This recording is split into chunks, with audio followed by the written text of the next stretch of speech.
Welcome to Shorr Solutions, the podcast. I'm your host, Jay Shorr.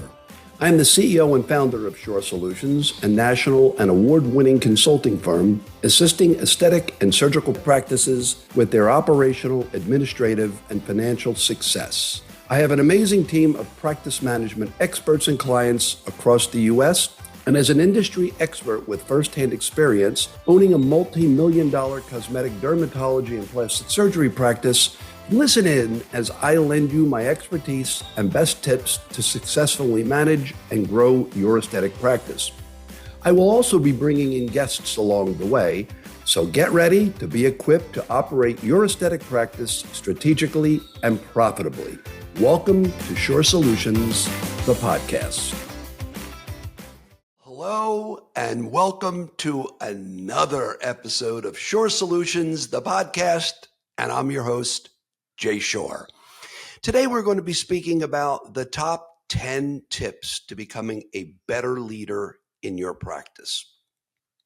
Doesn't everybody want to be a good leader, a better leader, or the best leader? And a leader is not a boss, although they can be. A leader is somebody that is your top level coach.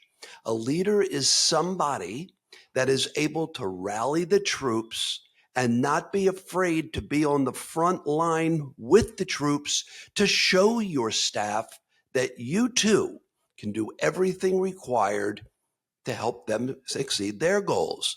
Tip number one, we have to ask not only new hires, but all hires. And the reason we ask new hires is because hopefully, and I mean hopefully, we already know what our existing hires, our existing staff members have as their goals. Help your staff accomplish their goals and ask them how to help you accomplish yours, because a happy employee is going to stay with you a lot longer. It is not, and I repeat, it is not always about money. Money talks, nobody walks, but that's not true today, because money talks and a lot of people will walk if they don't feel that they're meeting their goals, that they don't feel that there is a future in this for them, if they don't feel they're an important member of the team, if they don't feel that they have an opportunity for advancement. All makes a lot of sense. Tip number two, we have to know each team member's comfort with technology, and we have to staff and hire our team accordingly. Now, when I came up through the ranks, we didn't have technology. I wish we did. I may have been 20 times more successful than we already are today. But not every team member has the same comfort level. Example, did you ever speak with somebody and you ask them, do you know Excel? And they say, oh, I know Excel. And then when the rubber meets the road, what they really meant is, I know how to enter data into a cell in Excel. Not that they really knew Excel versus the technology expert. And what happens is they're able to create spreadsheets. They're able to create algorithms. They're able to create dashboards for other people to analyze. So there's a difference in understanding the analytics of a dashboard in technology, but do you know how to navigate throughout the technology? Whether it's in Word, whether it's in PowerPoint, whether it's in Excel, whether it's in Canva, whether it's in EMRs, and I'm not going to go through the numerous amount of EMRs.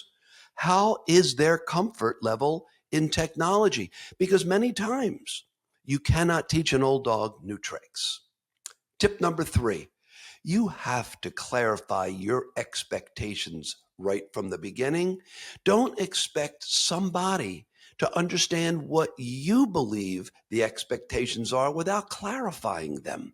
Do you have an open door policy? Is your staff afraid to come to you if there's an existing problem? Are you always on the defense? Are you always the I'm right and you're not because I am the quote unquote boss? Then if you are, you're not a leader, because you have to make each and every person comfortable with your level. How do you give feedback? Do you solicit feedback from the other side? Or are you just giving a one-sided feedback? If it's a one-sided feedback, that's not feedback. That's a lecture. All right. Do you always call other staff members by their name, or is it doctor? What are your communication policies? We did an episode a while back called You Got a Minute? The answer is no. I don't have a minute. I don't got a minute, as the title said. And the reason is because we are so busy. Do we have a communication policy? Yes. Try to have an open door policy, but your communication policy must be clear, concise, and consistent. Do you have a cell phone policy? In my former practice, and I will make a disclaimer when I mention my former practice, I am not a physician, but I was in a former practice. And as a partner in that former practice, we had a cell phone policy. Staff members were not allowed to carry their cell phones with them during the day. That was because there were a whole lot of annoying, rude ringtones and text messages, and it doesn't look professional as a leader when you're walking down the hall and you're on your phone or mobile device. It makes it look like you really don't care what's going on during that moment, that whatever is more pressing on your mobile device is more important. That's not a great sign. Tip number 4, identify the issues in your practice. You have to determine, why did previous employees leave? And we have to determine, how can we solve those issues to avoid making the same mistake again? Now, just yesterday, I had a call from a client, and she told me that somebody resigned. They haven't been there that long, but they gave them a 2-week notice. And I asked why. Well, she sent me a copy of the resignation letter, and the resignation letter was a very political, and I don't mean Republican, Democrat, Democrat, Republican type of political. It was very, it's been a pleasure to work here, and thank you for all that you've taught me, which I knew was nonsense. Because if that was the case, they probably wouldn't leave. There were underlying conditions. And what I asked is, tell me a little bit more about this employee. My determination was, if it's not a key employee, let the person go immediately. You're in a right to work state. Remove their passwords, remove their email, get their scrubs, get any personal possessions from the business, get their keys, and bid them a farewell.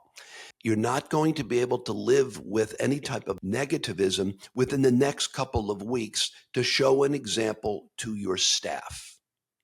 Number 5, know what your team values. It's not always what you value. It's what your team values. They want to be treated with respect. They want work-life balance. They want to know that they don't have to work 24/7. They want to know that they are a part of the team. Treat them with fair benefits. Fair benefits is good paid time off, whether it's sick or vacation, whether it's health insurance, whether it is retirement program, whether it is any type of an award, healthy living, gym memberships, all these types of things, subscriptions. Know what your team values. Tip number 6, treat your team like they have other options and you want them to stay with you. Here's a graphic. Ladies and gentlemen, I quit. In the soft I quit, the soft resignation that has gone and plagued, according to a 2024 Monster online survey, 96% of people in the workplace are hunting for a new job this year. Isn't that pretty scary? I'm very proud to say that my team has been with me 5, 6 years. All right. As we started to add, I've only had one person leave, and we continue to add more people onto our team. Why? Because I give them everything to know what I value and what they value with respect. Our team works together with respect. We have great work-life balance. They all have fair benefits.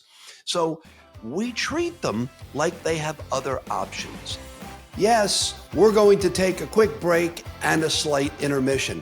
I'd like to take a moment to tell you about our Conversion Cascade online course. With this self-guided and powerful course, you and your team will be able to master acquiring and retaining more patients. As a step-by-step sales funnel training, this course is designed to help you and your team attract more patients, convert calls to consults, convert consults to treatments and procedures, and keep patients coming back for more. Not only will our Conversion Cascade online course help to strengthen and develop your team's phone sales and customer service skills, it will also serve as a valuable onboarding training tool for each and every new team member. Plus, in the course, you'll receive downloadable marketing checklists, phone scripts, conversion tracking tools, and more. So why not sign up for the course today?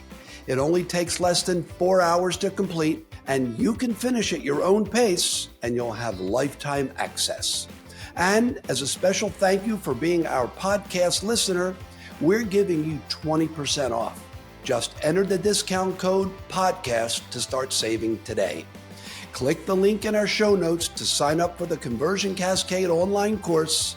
Acquire and retain more patients right now. Tip number 7, very and probably one of the most important. Learn how to handle conflict in your practice amongst other team members.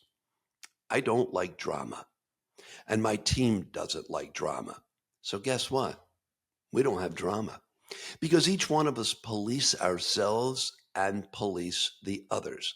If we feel that there's something up, if there's something wrong, we speak to that person because each person on your team is equally as important, from your director of first impressions to your doctor. Remember, the hierarchy is not important because in my former practice, I compensated the director of first impressions at the front desk equal to that of a medical assistant. I don't want to hear that one has more qualifications than another because it's really not true. Without that director of first impressions, we don't have patients to treat all the way up through the doctor. So create an open and honest line of communication. Remember, whether it is text, whether it's phone, whether it's email, whether it's face to face. I love face to face. It's more dynamic, it's more trustworthy, it's more believable. Listen to both sides of the story, but keep the conversation from turning into an I said, he said, she said. No pointing of the fingers allowed because there are 3 sides to the story. So I like to listen to both sides, and then I come up with my conclusion based on the facts that are given to me. You've heard me say many, many times, like Sergeant Joe Friday from Dragnet, just the facts, ma'am, just the facts. Although I respect your opinion, I want the facts, and then we can make a collective decision together. And always remember to keep the conversation on track and don't revert back to things that haven't been resolved, because that's not going to get you anywhere. Don't say, well, do you remember 3 months ago, 6 months ago, last year when you did? Forget about it. The old, forget about it. Don't worry about what happened. We can only worry about what is to come. And one of the most important parts of this is you're going to have to determine, where did the drama stem from? If it's an external condition, we have to remove that immediately. If it's an internal condition, we either have to resolve it or eliminate it.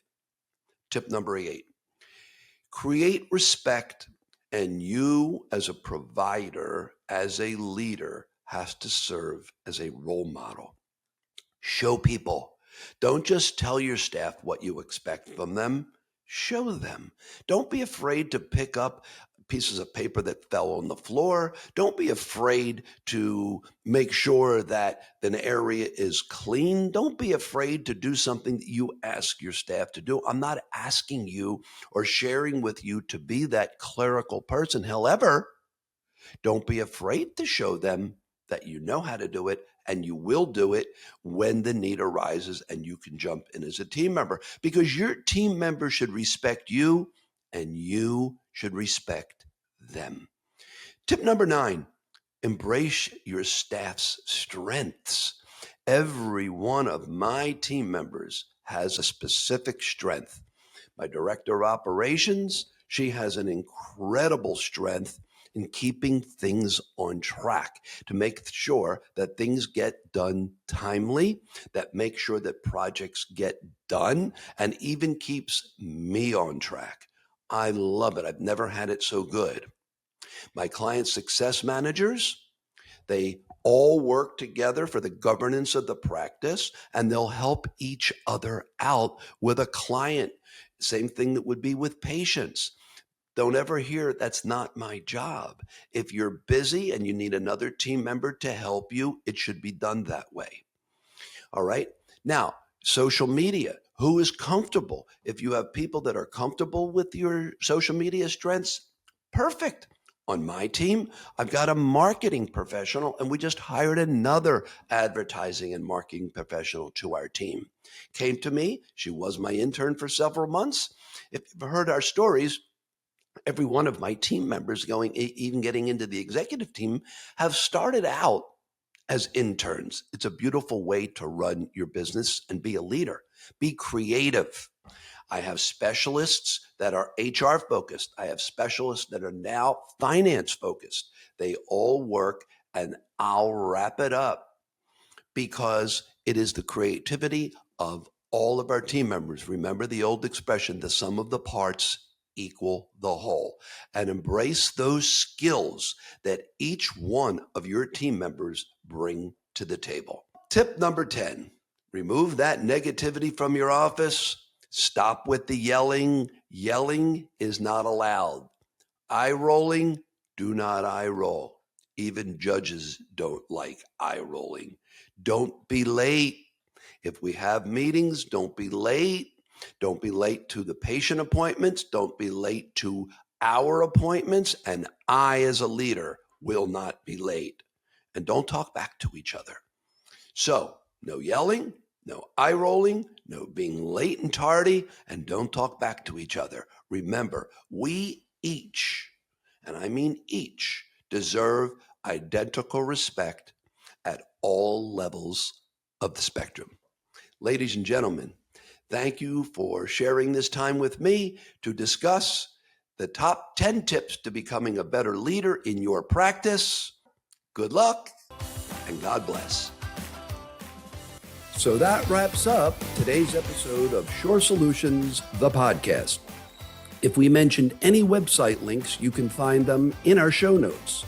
To work directly with me and our award-winning team of consultants to increase efficiency, increase revenue, and decrease costs in your aesthetic practice, schedule a free consult with us today. We will help you establish and refine your aesthetic practice's protocols for maximum efficiency and productivity, decrease your expenses, and increase your profitability with an expert financial analysis of your business, attract more patients, convert calls to consults, convert consults to treatments, and keep patients coming back for more with our sales training, coaching, and complimentary access to our Conversion Cascade online course. Recruit, hire, and train new team members and manage any staff turnover with our human resource expertise, plus more. Head over to our show notes and click on the link to schedule a free 30-minute consult with us today. And if you enjoyed today's episode, don't forget to spread the word and share this episode with your friends, colleagues, and the rest of your team. Remember to also follow us on social media at Shorr Solutions and sign up for our e-newsletter. You'll learn about our latest tips, blog posts, services, videos, webinars, and more. Links to our social media channels and to sign up for our e-newsletter are in our show notes. So see you next time, and remember to leave us a review and subscribe for more valuable content.